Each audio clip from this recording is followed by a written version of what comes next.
Hi, welcome to Louisiana Entertainment Experience. I'm Jared Guillory, and I am sitting here with a good friend of mine, somebody I'm so excited to interview, Mr. Andy Smith. What's going on, Andy? Not much. It's early in the day for me. I understand you're a late night guy, but we're going to make it. We're going to make it.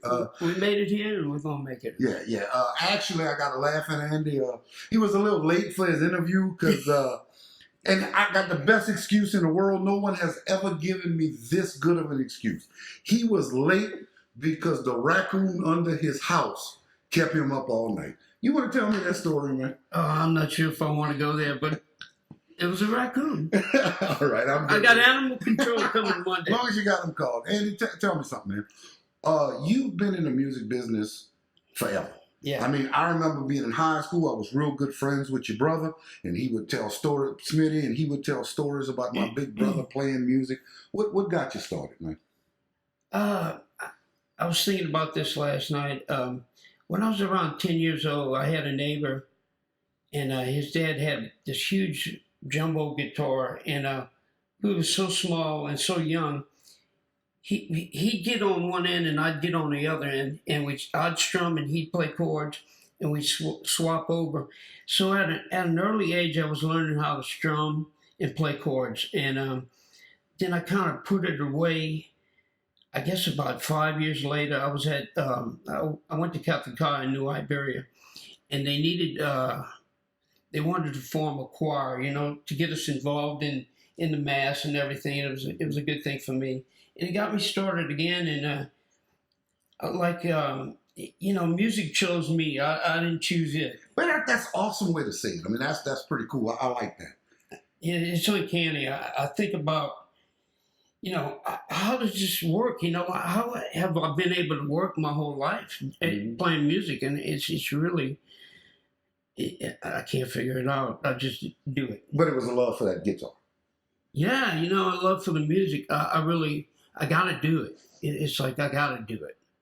Okay. Well, I mean, I went to Catholic High too, and unfortunately, they wasn't so much into music when I went. I'm not going to tell everybody you older than me, even though you do look a little bit. I was real good friends with Andy's brother, and we had a good time.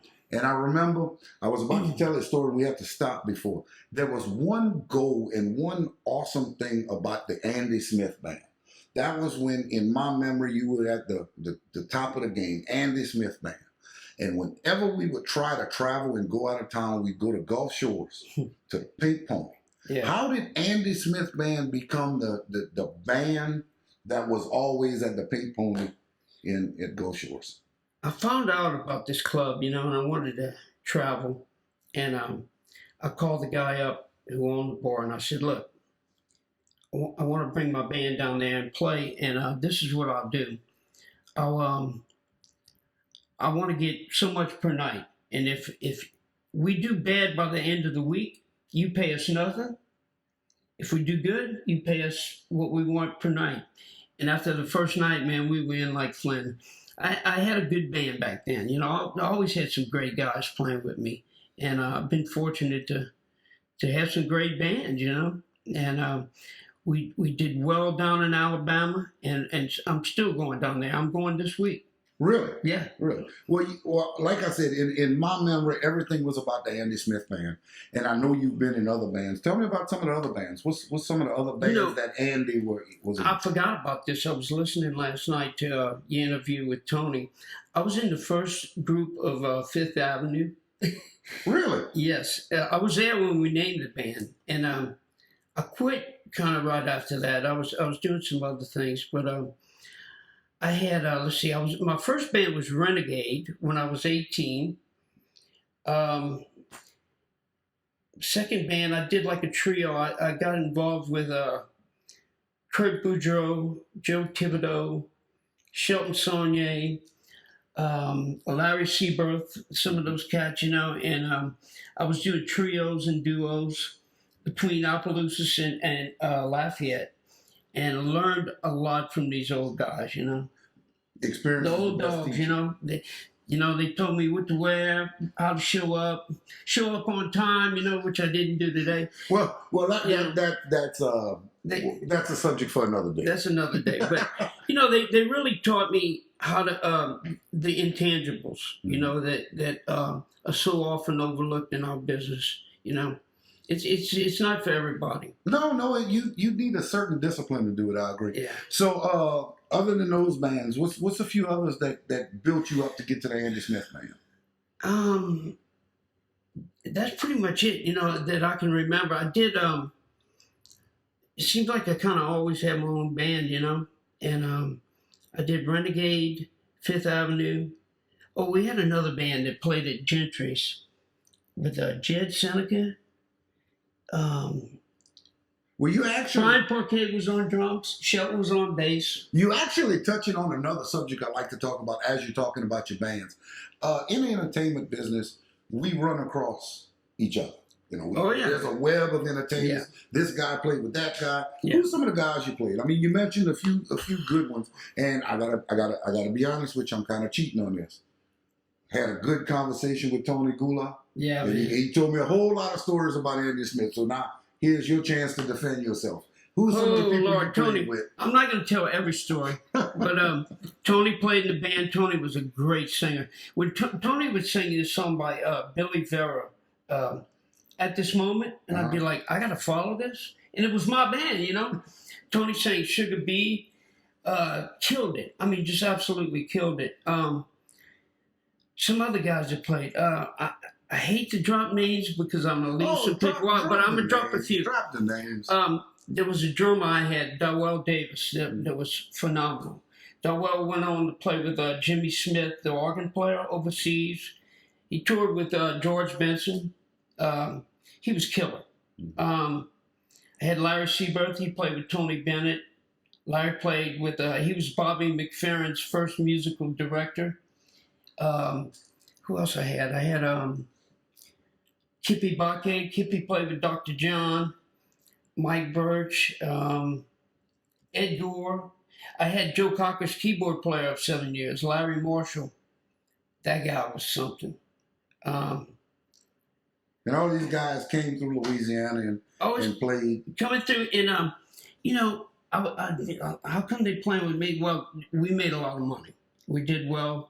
I'll never forget. Lonnie Mack came through town, and Lonnie Mack was.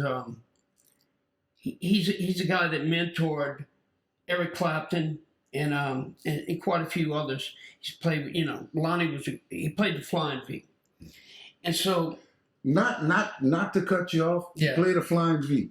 Y'all know Hoyt has a Flying V hanging on his wall as we speak. No Got way. no pickups in it, but it's in. So that's Keep the it that long way. head. keep it That's the long unhooked head. up. Yeah, keep it over there. Keep it over there. Yeah, I'm not a big fan of it, but man, that guy could play it. And Lonnie's drummer gave me his card. You know, we opened up for him. We had a good show. And he said, "Man, how much y'all make a week?" You know, and I told him, and he said, "Man, you got to call me. I want this gig." I'm thinking, why would he want to come play with us? He's playing with Lonnie Mack, you know. But I got to see through time that, you know, traveling on the road ain't always what it's. No. You know, It's hard. And Andy, like I said, I've known you personally for a long time, and I know that, you know, with success there's a price to pay for it. Excess. You know, like they say, success and excess, and I mean, I've known you to go through it all and to get back and you know, tell us about some of that experience. A lot of highs, a lot of lows. You know, a lot of sacrifices for the people that are surround you. You know, through the years, it's a complicated life. It's not tough. It's just complicated. You know, musicians, club owners, we lead complicated lives. You know, and complex lives, and keeping all those egos in check and all those sensitivities in check is tough sometimes. And I went through, you know, my share of ups and downs.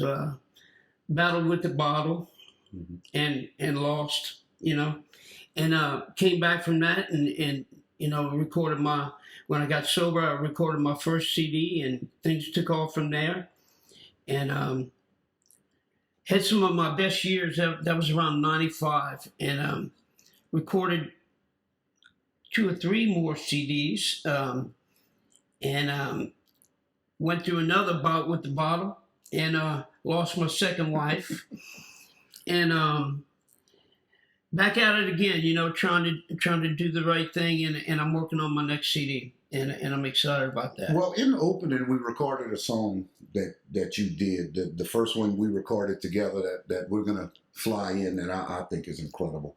I mean, your voice just shows that wisdom and maturity. Thank you, man. And I'm enjoying talking to you. We're going to take a break. We're going to be right back with Andy Smith, one of my good friends and one of the coolest cats I know.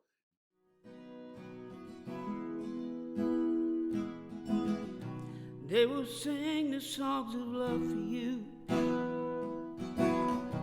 as they sweep you off your feet.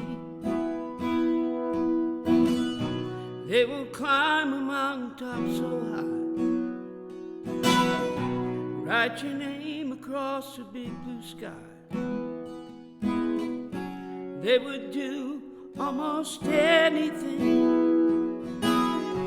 I don't think they have a clue what I wouldn't do,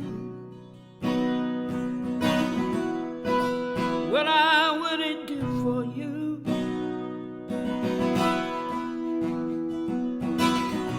They would treat you like the Queen of Hearts